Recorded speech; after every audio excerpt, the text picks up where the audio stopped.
pernah kayak ngejalanin supaya bisa berbahasa roh. Hai semuanya, saya Elia. Saya izin menanggapi beberapa pernyataan pada video tersebut mengenai bahasa roh. Sebelum kita lebih jauh, kita perlu mengetahui apa itu bahasa roh. Mau ngomong sesuatu tapi gue lupa. Lu mau tau nggak? Feeling gue ini muncul setelah, lu inget gak? Gue kan cerita, gue sampai bahasa roh setelah Beyond 3 kan. Nah setelah itu feeling gue jadi kuat banget. Tapi gue mau nanya, bahasa roh itu apa? Karena gue gak ngerti. Bahasa roh itu jadi di Alkitab kita itu ada bahasa yang dimana cuman ini roh kita yang di dalam sini sama Tuhan dong yang ngerti, bahkan malaikat-malaikat tuh nggak ngerti. Oh gitu? Itu cara dapetinnya, tapi lu harus bener-bener suci dulu gitu. Berarti lu suci? Puasa. Enggak, gue pernah kayak ngejalanin supaya bisa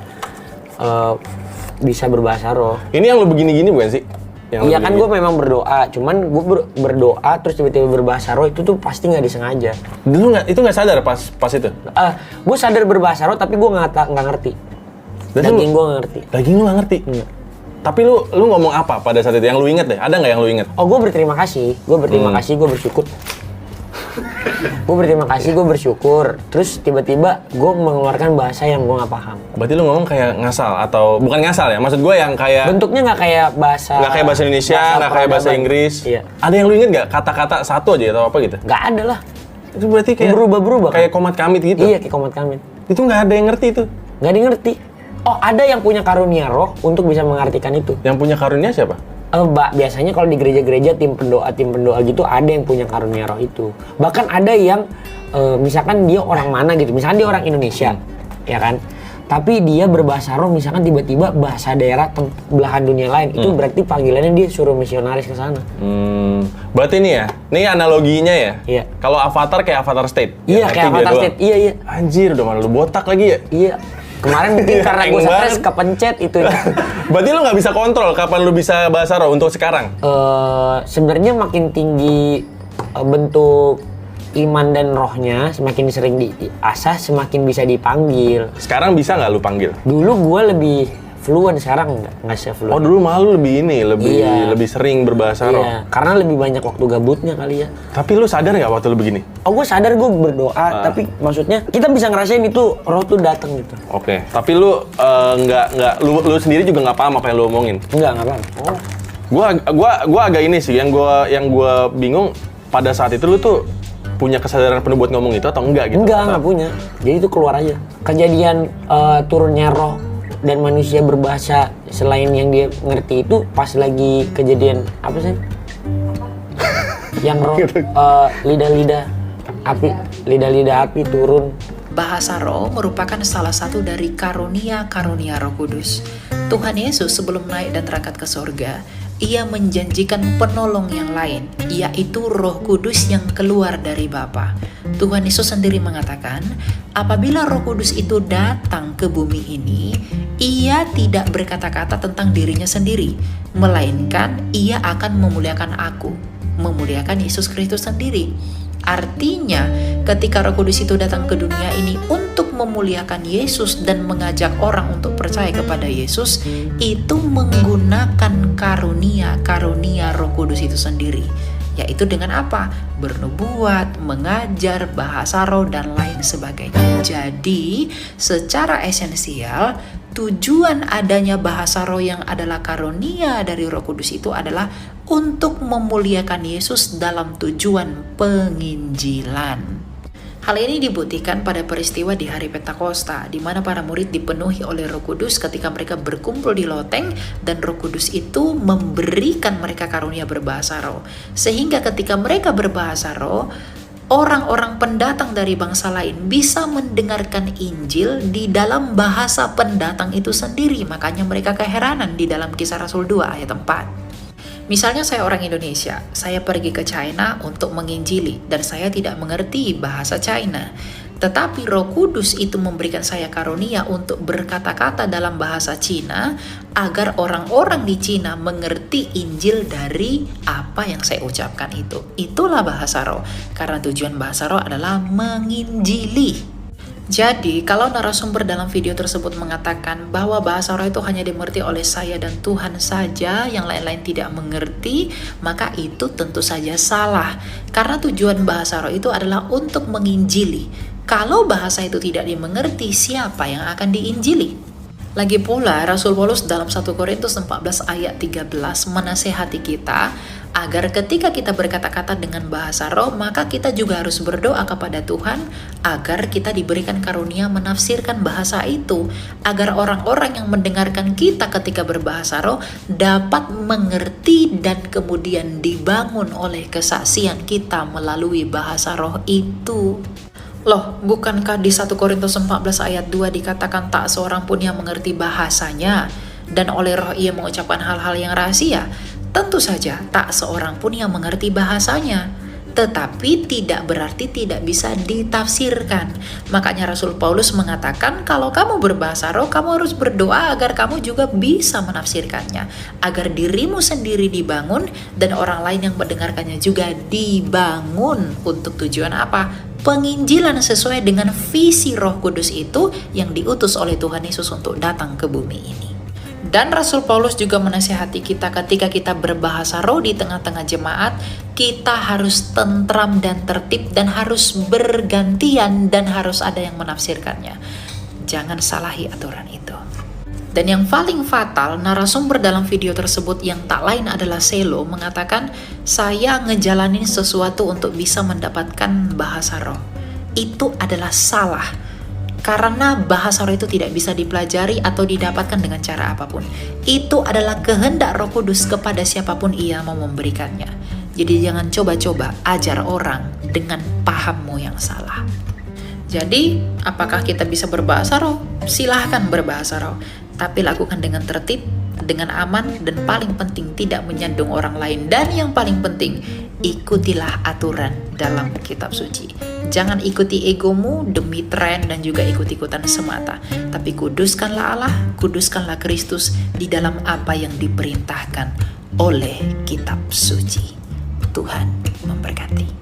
Karena itu kami mengambil keputusan untuk tinggal seorang diri di Athena.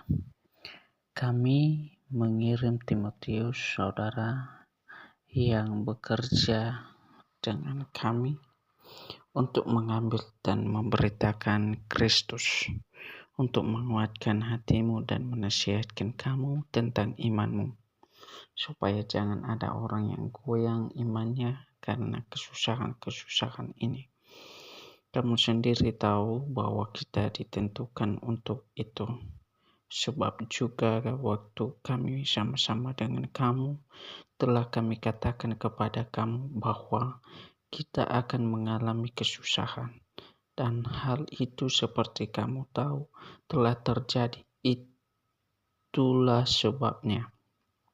Maka aku, karena tidak dapat tahan lagi, telah mengirim dia, supaya aku tahu tentang imanmu, karena aku khawatir kalau kamu telah dicobai oleh si penggoda dan kalau usaha kami menjadi sia-sia.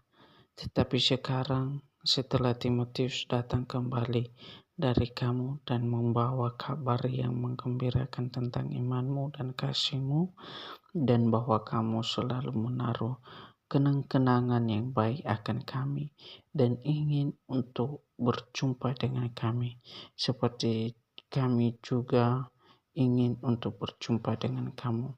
Maka kami juga saudara-saudara, dalam segala kesesakan dan kesukaran, kami menjadi terhibur oleh kamu dan oleh imanmu. Sekarang kami hidup kembali karena asal saja kamu teguh berdiri dan di dalam Tuhan. Sebab ucapan syukur apakah yang dapat kami persembahkan kepada Allah atas segala sukacita yang kami peroleh karena kamu di hadapan Allah kita. Siang malam kami berdoa sungguh-sungguh supaya kita bertemu muka dengan muka dan menambahkan apa yang masih kurang pada imanmu. Kiranya Dia, Allah dan Bapa kita, dan Yesus Tuhan kita membukakan kami jalan kepadamu. Dan kiranya Tuhan menjadikan kamu bertambah-tambah dan berkelimpahan dalam kasih seorang terhadap yang lain dan terhadap semua orang sama seperti kami juga mengasihi kamu.